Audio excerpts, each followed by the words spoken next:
सरकार जेनझीला घाबरलंय। निवडणूक आयोग कुणाची नोकरी करतंय हे हळूहळू लक्षात येतंय। मतदारांसाठी 1 जून ही कट ऑफ डेट ठेवल्याच्या मुद्द्यावरून उद्धव ठाकरेंचा निशाणा।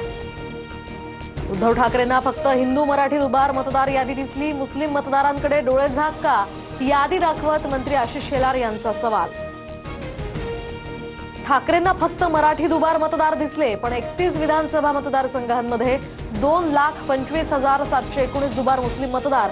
शेलारांचा गंभीर आरोप। तर महाविकास आघाडीच्या अनेक मतदारसंघांचाही या दरम्यान उल्लेख। मराठी माझी आई तर हिंदी माझी मावशी। आई मेली तरी चालेल, मात्र मावशी जगली पाहिजे। उत्तर भारतीयांसाठी आयोजित कार्यक्रमात प्रकाश सुर्वेंचं वादग्रस्त विधान। नंतर हात जोडून दिलगिरीही व्यक्त। मुख्यमंत्री फडणवीस महाराष्ट्राचा गायपट्टा करण्याच्या तयारीला। फडणवीसांच्या मित्रपक्षाकडून छुपा अजेंडा चालवला जातोय। मराठीवरून सुर्वेंच्या वादग्रस्त विधानानंतर हर्षवर्धन सपकाळांची टीका।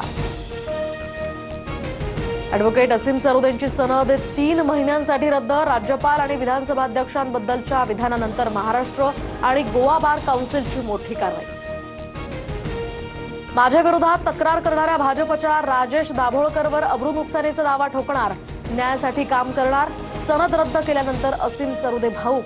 12 ऑगस्टची नोटीस आता पाठवल्याचाही आरोप। असीम सरोदेंवर कारवाई होते, मग धमक्या देणाऱ्या गुणरत्न सदावर्तेंवर कारवाई का होत नाही? काँग्रेस खासदार वर्षा गायकवाड यांचा सरकारला सवाल।